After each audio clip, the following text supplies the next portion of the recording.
Estamos felices de encontrarnos otra vez a través de estos medios. Parece que este tipo de encuentros se prolongará un poquito más en el tiempo, así es que agradecemos a Dios que podemos reunirnos así, de manera virtual, para vernos un poquito, para comunicarnos con algunas limitaciones, pero especialmente para reflexionar en la palabra de Dios, que es nuestro principal objetivo. Así mantenemos nuestra vida espiritual activa, creciendo, nuestra relación con Dios cercana, alimentándonos de su palabra, de su revelación. Hoy quiero compartir con ustedes un tema que tiene que ver con los acontecimientos del tiempo del fin o con el estado espiritual de la iglesia durante el tiempo del fin. El Señor nos ha dejado en su misericordia descripciones muy claras de qué tipo de vida espiritual va a tener la iglesia en los momentos finales de la historia de este mundo. Y describe a las personas en diferentes grupos, ¿sí? Vamos a analizar rápidamente esos grupos, aunque me voy a detener solo en uno. Tal vez en alguna otra ocasión podemos analizarlos todos, pero vamos a detenernos especialmente en uno. Los pasajes que voy a leer, y hoy voy a leer bastante, o un poco más de lo que normalmente leemos, se encuentran entre el final del capítulo 24 de Mateo y el capítulo 25, que Mateo 24 y 25 son los capítulos proféticos, ¿sí? Que se suelen llamar capítulos proféticos del Evangelio de Mateo. El título, ustedes ya lo habrán notado, pero quiero llamar la atención al título, es Fieles, Hipócritas y Negligentes, porque estas son las tres características que tendrá los miembros de iglesia o del pueblo de Dios, vamos a decirlo así, antes de la segunda venida de Cristo. Y nuestro Señor Jesucristo los describe muy bien a través de algunas parábolas que vamos a pasar a analizar. Las tres parábolas que quiero analizar son la del siervo infiel, la parábola de los talentos y la parábola de las 10 vírgenes. Hay dos enseñanzas en común en todas estas parábolas. En estas tres parábolas hay dos enseñanzas en común, solamente que algunas parábolas enfatizan algunos aspectos y otros otras. Yo me voy a detener en la parábola de los 10 talentos porque es la que más detalles nos brindan. Entonces me voy a detener ahí, pero voy a mencionar brevemente las otras también.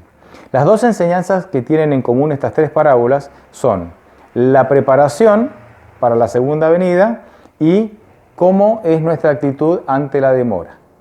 En nosotros, la iglesia se ha preguntado muchas veces este asunto de la demora, puedo compartirlo con ustedes en algún otro momento, pero ya Dios sabía que esto iba a pasar y ha incluido el tema de la demora en la segunda venida de Cristo en sus enseñanzas, específicamente en algunas parábolas y en algunos otros versículos también.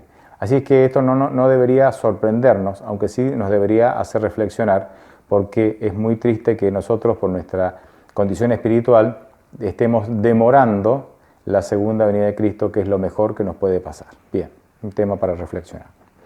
Voy entonces ahora a comenzar con la parábola del siervo infiel, ¿sí? Y la voy a leer los textos de esta parábola, está en Mateo 24, del 45 al 51, y dice: ¿Quién es pues el siervo fiel y prudente, al cual puso su señor sobre su casa para que les dé alimento a tiempo? Bienaventurado aquel siervo, el cual cuando su señor venga, le halle haciendo así. De cierto os digo, que sobre todos sus bienes los pondrá. Pero si aquel siervo malo dice en su corazón, mi señor tarda en venir, y comienza a golpear a sus consiervos, y aún a comer y a beber con los borrachos, vendrá el señor de aquel siervo un día que éste no espera, y a la hora que éste no sabe, y lo castigará duramente, y pondrá su parte con los hipócritas. Allí será el lloro y el crujir de dientes. Destaco los versículos 48 al 51.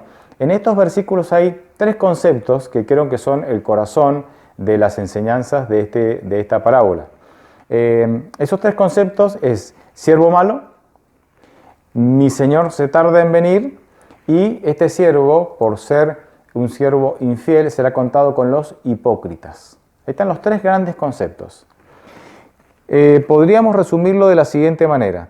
La maldad del corazón no convertido de este siervo hace que ante la demora él descuide su preparación espiritual, ¿sí? Y esto hace que él maltrate a sus consiervos, a aquellos que están trabajando con él o que están con él en la obra del Señor. Pero cuando el Señor llega, lo coloca al nivel de los hipócritas y dice que será para él el lloro y el crujir de dientes. Vamos a recordar entonces que algunos símbolos. El Señor de la parábola es Jesús. La casa es la obra de Dios. Los siervos nos representan a todos nosotros. La demora es la tardanza en la segunda venida de Cristo. La venida del Señor es precisamente la segunda venida de Cristo y el castigo es el juicio ejecutivo. Entonces, repito, este siervo tiene su corazón, o sea, no ha pasado por el proceso de conversión. Sin embargo, está en la iglesia y trabaja en la obra de Dios, pero no está convertido. Y porque no está convertido, lo que hace es maltratar de diferentes maneras a sus consiervos, es decir, a sus compañeros, a sus hermanos de iglesia, a aquellos que asisten a la iglesia y trabajan en la obra del Señor con él. Lo interesante es que esto se prolongará hasta la segunda venida, según la parábola, ¿sí? La parábola del trigo y la cizaña confirma esto, que habrá personas en la iglesia no convertidas hasta la segunda venida de Cristo, o sea, hasta el fin de los tiempos. La primera pregunta reflexiva entonces que nosotros podemos sacar en esta meditación es: ¿de qué lado estamos? ¿En qué grupo estamos nosotros? ¿Estamos dentro de los cristianos no convertidos que asistimos a la iglesia y que lastimamos a nuestros hermanos a través de la crítica, no apoyándolos, no velando por sus necesidades? ¿O estamos del lado de los fieles, que trabajamos fielmente y que ponemos nuestra vida al servicio del Señor? Es la primera pregunta reflexiva. ¿En qué grupo estamos? ¿Con qué grupo nos identificamos en esta parábola? La segunda parábola es la parábola de las 10 vírgenes, pero la voy a dejar hacia el final porque quiero detenerme un poquito más en esa parábola. Y entonces voy a describir brevemente ahora la parábola de los talentos. Aquí voy a relatar la primera parte de la parábola y voy a detenerme en leer los últimos versículos. Ustedes la conocen, el señor de la casa también se va de viaje, ¿sí? Y deja a sus talentos conforme a su capacidad. A uno le deja 5 talentos, a otro le deja 2 talentos y a otro le deja 1 talento. Estos talentos eran una cantidad de kilos de algún metal precioso con el cual ellos podían comercializarlo y podían generar dinero, ¿verdad? Y obtener sus ganancias. Es importante que él da esta cantidad de talentos conforme a la capacidad de sus siervos. Ese es un detalle importante. Bien, cuando él regresa, ¿sí? Cuando él regresa, encontramos con que el que le había dado 5 talentos los había multiplicado, había negociado y había logrado ganar otros 5. El que tiene 2 talentos también. Para ambos hay una frase que el Señor menciona que es: bien, buen siervo y fiel, sobre poco has sido fiel, sobre mucho te pondré, entra en el gozo de tu Señor. Pero ahora llega el turno de aquel que le había recibido un solo talento, y voy a leer desde el versículo 24 hasta el versículo 30. Y dice: pero acercándose también el que había recibido 1 talento, dijo: Señor, te conocía que eres hombre duro, que ciegas donde no sembraste y recoges donde no esparciste, por lo cual tuve miedo, y fui y escondí tu talento en la tierra. Aquí tienes lo que es tuyo. Respondiendo su señor le dijo: siervo malo y negligente, sabías que ciego donde no sembré y recojo donde no esparcí. Por tanto, debías haber dado mi dinero a los banqueros y, al venir yo, hubiera recibido lo que es mío con los intereses. Quítenle pues el talento y dénselo al que tiene 10, porque al que tiene le será dado y tendrá más, y al que no tiene, aún lo que tiene le será quitado.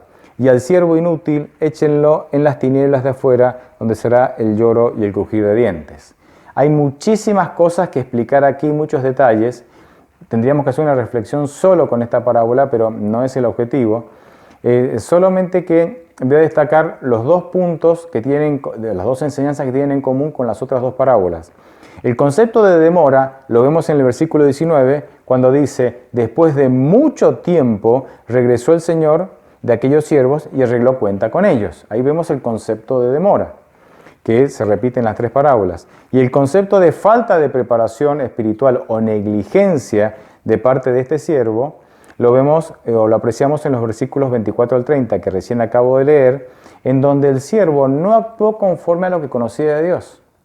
O sea, en la parábola, el Señor de la parábola que representa a Dios no está diciendo que Él era cruel y que Él cosechaba donde no sembraba. Sencillamente le dijo al siervo, si vos creías que yo era así, deberías haber actuado así, conforme al conocimiento que tenés. Y esto es bueno porque Dios, acá hay una gran enseñanza, Dios nos pedirá que actuemos conforme a lo que sabemos. Y aunque tengamos un conocimiento errado, si eso es lo único que sabemos, Dios nos tomará en cuenta eso. Es decir, la salvación tiene que ver, digamos, no voy a hablar de la salvación ahora porque no es el momento, pero la salvación tiene que ver de alguna manera con actuar conforme al conocimiento que tenemos. Romanos 2 dice que hay personas que nunca van a conocer a Dios y su palabra, sin embargo se salvarán porque son fieles a lo que conocen, son fieles a su conciencia. La salvación tiene que ver con esto, con ser fieles a lo que conocemos, aunque lo que conozcamos sea equivocado. Pero Dios entiende que es lo único que conocemos y entonces toma eso como regla para medir si somos fieles o no, o si somos sinceros o no a lo que sabemos. Bien, ¿cuál es la conclusión entonces de esta segunda parábola? Que habría muchísimo para decir, pero no es el objetivo en esta reflexión. Que hay personas que no viven a la altura del conocimiento de Dios. Y esas personas se perderán. Esas personas lamentablemente se perderán. Y estas personas están en la iglesia. En la parábola, digamos, los tres siervos de la parábola están en la obra de Dios, en la iglesia. O sea, estas personas no usan los talentos, no usan las capacidades que el Señor le da para hacer que su obra avance. Podríamos decir una frase que puede sonar un poquito fuerte, pero que es real, que son personas que calientan el asiento en la iglesia, pero que no utilizan las capacidades que Dios les ha dado para hacer que su obra avance. Bien, avanzamos ahora sí con la última parábola, que es la donde me quiero detener un poquito más. Y es la parábola de las 10 vírgenes. Repasemos. En la primera parábola vimos a los hipócritas, ¿sí? En la segunda parábola vimos al negligente. Y ahora vamos a repasar en la tercera parábola. Voy a leer entonces Mateo 25 del 1 al 13. Dice lo siguiente. Entonces el reino de los cielos será semejante a 10 vírgenes que, tomando sus lámparas, salieron a recibir al novio. 5 de ellas eran prudentes y 5 insensatas. Las insensatas, tomando sus lámparas, no tomaron consigo aceite, pero las prudentes tomaron aceite en sus vasijas juntamente con sus lámparas. Como el novio tardaba, cabecearon todas y durmieron. Y a la medianoche se oyó un clamor: «He aquí viene el novio, salgan a recibirlo». Entonces todas aquellas vírgenes se levantaron y arreglaron sus lámparas. Y las insensatas dijeron a las prudentes: «Dennos de vuestro aceite, porque nuestras lámparas se apagan». Pero las prudentes respondieron diciendo: «Para que no nos falte a nosotras y a ustedes, vayan más bien a los que venden y compren para ustedes mismas». Pero mientras ellas iban a comprar, llegó el novio y las que estaban preparadas entraron con él a la boda y se cerró la puerta. Después llegaron también las otras vírgenes diciendo: «Señor, Señor, ábrenos». Pero él respondió diciendo: «De cierto os digo que no os conozco. Velad pues, porque no sabéis el día ni la hora en el que el Hijo del Hombre ha de venir». La parábola, para entender un poquito el contexto, hace referencia al acompañamiento nupcial que se hacía cuando el novio salía de su casa, atravesaba la ciudad e iba a buscar a la novia a su casa. De allí, el grupo de vírgenes o doncellas con sus lámparas y vestidas de blanco, acompañaban a la esposa en una procesión con música, y había algunos amigos especiales también que eran parte de la procesión. Acompañaban a la esposa o a la novia hasta la casa del novio, en donde se hacía la ceremonia, que era breve, y la fiesta, que como ustedes saben podía durar incluso hasta una semana. Vamos a comenzar a ver el significado de los símbolos y luego algunos aspectos, algunas características de estas vírgenes o de estas doncellas. Los símbolos serían los siguientes. Las 10 vírgenes nos representan a nosotros, la iglesia. Las lámparas es, según Proverbios 6:23, es el mandamiento y luz. Me gusta más el Salmo 119:105, que dice: lámpara es a mis pies tu palabra y lumbrera a mi camino. El novio o el esposo representa a Jesús. El aceite representa al Espíritu Santo, según Zacarías 4, del 1 al 14. La venida del novio representa la segunda venida de Cristo. La puerta que se cierra representa la gracia que se termina. Y la frase final del novio, cuando les dice no las conozco, representa el juicio ejecutivo. Un detalle más, la esposa. ¿A quién representa la esposa? A veces pensamos que la esposa representa a la iglesia. Sin embargo, la iglesia está representada por las 10 doncellas. ¿La esposa a quién representa? La esposa representa a la santa ciudad, la Jerusalén celestial. Sí. Apocalipsis 21, 9 y 10 dice: entonces vino a mí uno de los 7 ángeles que tenían las 7 copas llenas de las 7 plagas postreras, y habló conmigo diciendo: ven acá, te mostraré la desposada, la esposa del Cordero. Me llevó en el espíritu a un monte grande y alto, y me mostró la gran ciudad, la santa Jerusalén, que descendía del cielo de parte de Dios.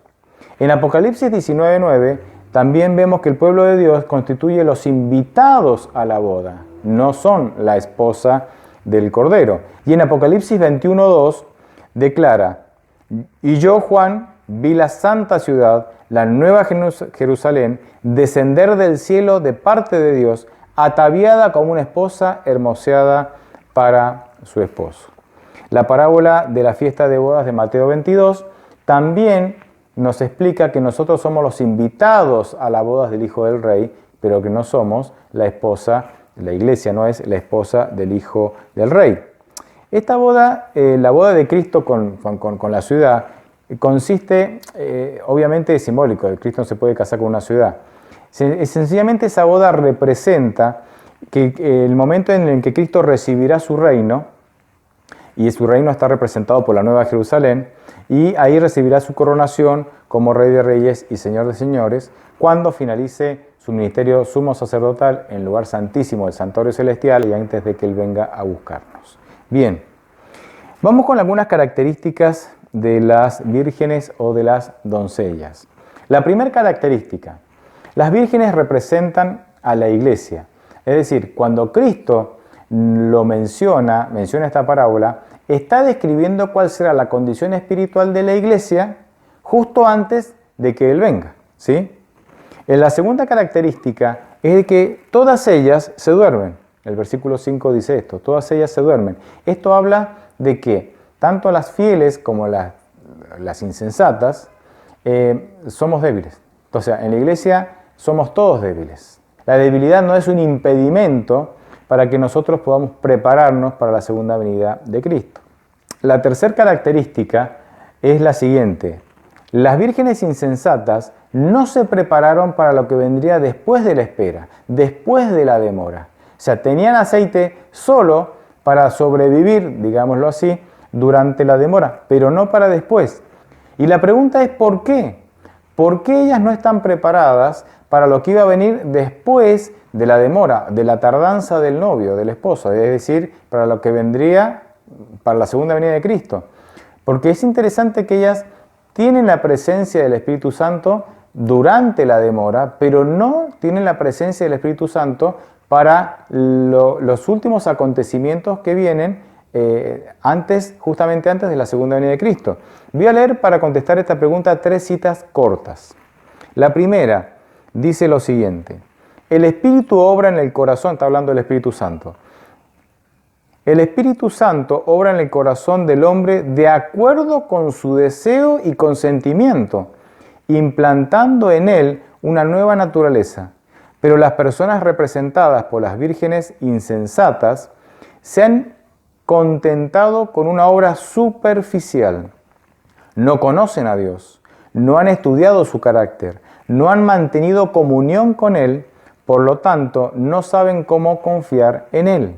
Su servicio a Dios degenera en formulismo. Me encanta esta cita porque dice 3 conceptos importantes. El primero, las vírgenes insensatas no tienen una experiencia genuina con Dios. Dice, no conocen a Dios. En segundo lugar, el Espíritu Santo actúa en nosotros conforme nosotros le damos nuestro consentimiento. O sea, nosotros elegimos, lo buscamos, le pedimos. Si no, Él no actuará. Y en tercer lugar, dice que porque no conocen a Dios y porque tienen una relación superficial con Dios y con el Espíritu Santo, el servicio que ellas le ofrecen a Dios, porque son personas que trabajan para Dios, degenera en formulismo, es en forma. Son personas que guardan las formas de la iglesia, pero que no tienen una experiencia real con Dios. O sea, son personas que guardan hasta donde pueden los mandamientos, que asisten a la iglesia, que hacen actividad misionera, que respetan las liturgias, las formas de la iglesia, pero son formas vacías porque están vacías del Espíritu Santo. La segunda cita dice, sin el Espíritu de Dios, un conocimiento de su palabra no tiene valor. La teoría de la verdad, cuando no va acompañada del Espíritu Santo, no puede avivar el ánimo o santificar el corazón. Uno puede estar familiarizado con los mandamientos y las promesas de la Biblia, pero a menos que el Espíritu de Dios grabe la verdad, el carácter no será transformado. Sin la iluminación del Espíritu, los hombres no podrán distinguir la verdad del error y caerán bajo las tentaciones maestras de Satanás. ¿Por qué me gusta esta cita? Porque esta cita habla de aquellos que asisten a la iglesia, que conocen muy bien la Biblia, que conocen muy bien los mandamientos, pero dice que conocen la teoría de la verdad. No tiene una experiencia con la verdad. Y ustedes saben que Jesucristo se presenta en la Biblia, en Juan 14, como la verdad. Él dice, yo soy el camino, la verdad y la vida. No tienen una experiencia con la verdad. Y entonces es interesante porque a veces creemos que un buen cristiano es aquel que sabe mucho de la Biblia. Y eso es bueno, pero saber mucho de la Biblia sin la presencia del Espíritu Santo, saber solo la teoría de la verdad, no salva a nadie. No salva a nadie. Y la tercera cita, que también es breve, dice, en la inconmensurable dádiva del Espíritu Santo se hallan contenidos todos los recursos del cielo. No es por causa de restricción alguna por parte de Dios, por lo que las riquezas de su gracia no fluyen hacia la tierra, a los hombres. Si todos tuvieran la voluntad de recibir, todos serían llenados del Espíritu Santo. No tenemos hoy el Espíritu Santo. Las 5 vírgenes insensatas no lo tenían, no porque Dios esté restringiendo, sino porque nosotros no lo buscamos. Porque nosotros necesitamos buscar y pagar el precio, que son decisiones, para poder recibir el Espíritu Santo. La siguiente característica de las vírgenes insensatas es que estas vírgenes no son hipócritas, ¿sí? Son sinceras, pero no se han preparado para recibir el Espíritu Santo. Leo la siguiente cita que dice, la clase representada por las vírgenes insensatas no está formada de hipócritas. Interesante. Sus componentes manifiestan respeto por la verdad. La han defendido y son atraídos hacia aquellos que la creen, pero no se han rendido a sí mismos a la obra del Espíritu Santo. No han caído sobre la roca, Cristo Jesús, y permitido que su vieja naturaleza fuera quebrantada. Son personas que se sienten atraídas por la verdad, no son hipócritas, son sinceras, pero no se han rendido por completo. Y al no rendirse por completo, la influencia del Espíritu Santo en su vida es muy poca y entonces no les alcanza para estar de pie en los últimos acontecimientos finales antes de la segunda venida de Cristo. se quedan sin el Espíritu Santo, se quedan sin el aceite. Una característica más de las 10 vírgenes, es decir, de la iglesia, porque ellas nos representan a nosotros, es que los hombres no podemos suplir las deficiencias espirituales de otros. Es decir, cuando las 5 vírgenes insensatas vieron que no tenían el aceite suficiente para estar preparadas para recibir al esposo, dicho de otra manera, que no tenían el Espíritu Santo necesario para soportar y sobrellevar los últimos acontecimientos de la historia de este planeta, pidieron a sus compañeras, dame de vuestro aceite. Pero la cantidad de Espíritu Santo, por decirlo de una manera, la influencia del Espíritu Santo que hemos recibido por haberlo buscado, no la podemos transferir a otras. Nuestra experiencia espiritual es muy personal, no se puede transferir a otras personas. Fíjense lo que dice esta corta cita. Ningún hombre puede creer por otro, ningún hombre puede recibir el Espíritu Santo por otro. Nadie puede impartir a otro el carácter que es fruto de la obra del Espíritu. Es intransferible, es personal, no podemos salvar a otros por lo que nosotros creemos. Bien, una pregunta más antes ya de encaminarnos a la conclusión. ¿Cuál es la misión? ¿Cuál es el propósito, la tarea, la misión de las 10 vírgenes, es decir, de la iglesia? Comparto un texto corto que explica muy bien cuál es la misión de la iglesia. Dice, el mundo está envuelto por las tinieblas de la falsa concepción de Dios. Los hombres están perdiendo el conocimiento de su carácter, el cual ha sido mal entendido y mal interpretado. En este tiempo ha de proclamarse un mensaje de Dios, un mensaje que ilumine con su influencia y salve con su poder.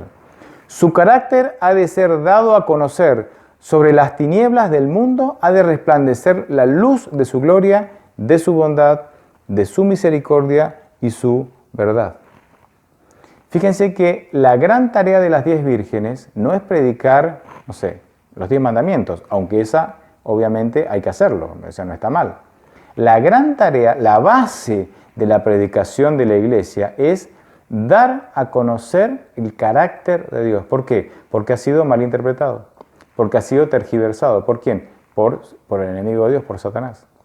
Y miren, cuando nosotros damos a conocer el amor de Dios a las personas y las personas se enternecen o son enternecidas al entender que Dios nos ama y a entender todo lo que Dios hace por nosotros, naturalmente las personas se entregan, naturalmente las personas toman decisiones de abandonar ciertas cosas que las alejan de Dios y de adoptar otras que las acercan a Dios. Es natural.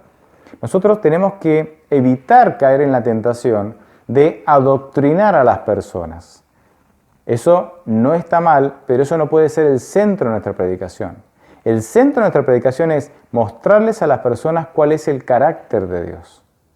Y de esa manera, la doctrina después entra sola, ingresa de manera natural. Pero cuando hacemos de la doctrina el centro de la predicación, lo que logramos es personas que entienden o que interpretan que la religión es una cuestión de conductas. Sigo estas doctrinas, sigo estos consejos, adopto estas conductas y me salvo. Eso es una sutil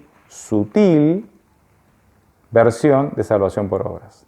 Nosotros tenemos que contarle al mundo el carácter de Dios, pero tenemos que experimentar. Yo tengo que experimentar el amor de Dios para poder contárselo a otros. De paso, 1 de Pedro 2:9 dice que somos una nación santa, un pueblo escogido, pueblo adquirido por Dios. ¿Para qué? Para, dice, contarle al mundo las virtudes de aquel que nos sacó de las tinieblas y nos llevó a la luz admirable. ¿Qué tenemos que hacer? Contarle al mundo. ¿Qué tenemos que contarle al mundo? Las virtudes de aquel, de Dios. ¿Y cuáles son las virtudes? ¿Qué son las virtudes? Las virtudes son las características positivas del carácter de Dios, su amor, su misericordia, su bondad, hasta su justicia. Esa es nuestra tarea. Obvio, tenemos que experimentarlo para poder transmitirlo. No podemos dar lo que no tenemos. 2 puntos importantes para terminar. Ya el título lo anticipó y lo vimos, lo vimos durante las parábolas. Fieles, hipócritas y negligentes. Esta será la iglesia en el tiempo del fin, en nuestros tiempos. Estará compuesto por personas con estas características. Se podrían sacar muchas conclusiones de esto, pero me voy a detener en una sola. ¿Qué es más fácil, distinguir un hipócrita o un negligente? En mi opinión, es más fácil distinguir al hipócrita. El hipócrita muestra una imagen de algo que no es. Tarde o temprano, nosotros nos damos cuenta quién es hipócrita, porque nadie puede actuar 24 horas al día simulando ser algo que no es.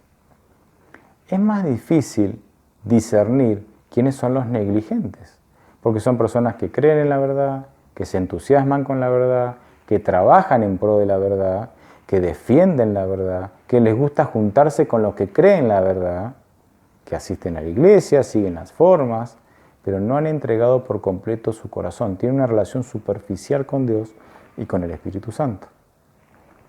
Entonces, es mucho más difícil discernir quiénes son los negligentes. Y obviamente están los fieles, que son aquellos que son genuinos, que son lo que son y están en un proceso de transformación y son genuinos, son tal como son. Dirían los jóvenes, no tienen caretas, ¿verdad? Y la última, que me parece que es una pregunta reflexiva y es con la cual yo quiero que podamos terminar esta reflexión con esta pregunta. Hay un grupo que no se describe y que a mí me intriga mucho y he sacado mis conclusiones personales, pero son personales y las comparto con vos para que vos puedas reflexionar sobre este asunto. Tenemos a las 10 vírgenes que representan a la iglesia en sus diferentes experiencias espirituales, el esposo que representa a Cristo, la esposa que es la Santa Jerusalén, que representa el reino que le será entregado a Cristo con todo el dominio, ¿verdad? Cuando Él termine su ministerio y su sumo sacerdotal. Pero ¿quiénes son los que anuncian a las 10 vírgenes el Señor viene y las despiertan? Porque la parábola dice que las 10 se durmieron y dice, alguien anunció, viene el novio, y ellas se despiertan. ¿Quiénes son este grupo? He leído sobre este tema. Algunos dicen, es el Espíritu Santo que las despierta. Otros dicen, es Dios que de alguna manera las despierta. Y hay como diferentes teorías, ¿no?, de quiénes son.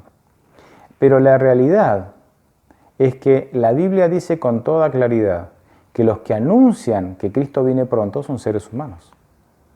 Son seres humanos. Así que yo podría llegar a la conclusión, y esto es una apreciación personal, de que este grupo que anuncia Cristo viene pronto y que despierta a la iglesia que está dormida, es posible que sean seres humanos que se han mantenido velando, atentos, despiertos y que no se durmieron. ¿Por qué pienso esto? Porque en la Biblia toda, la predicación del Evangelio siempre es dada por seres humanos. Para meditar. No digo que necesariamente sea así, pero es para meditar. Y entonces la pregunta reflexiva es, ¿en qué grupo estamos nosotros? Repito, es fácil o es más fácil entender cuando yo soy un hipócrita. Todos sabemos cuando estamos llevando una vida de apariencias, como los hipócritas. No es tan fácil distinguir nuestra condición espiritual cuando somos negligentes, porque tenemos una relación superficial con Dios y nos conformamos con eso. En el mensaje a la Odisea de Apocalipsis 3, el mensaje fue dirigido a una iglesia, no a paganos ni a ateos, a una iglesia que seguía las formas de la iglesia y que estaba feliz con su condición espiritual y espiritualmente representan el peor periodo de la iglesia cristiana y de paso es nuestro periodo. Así que estas parábolas, o sea, las 5 vírgenes insensatas, se relacionan directamente con el mensaje de Apocalipsis 3 a la iglesia de la Odisea. Habría mucho más para decir y versículos para conectar. La pregunta es, ¿en qué grupo te encontrás?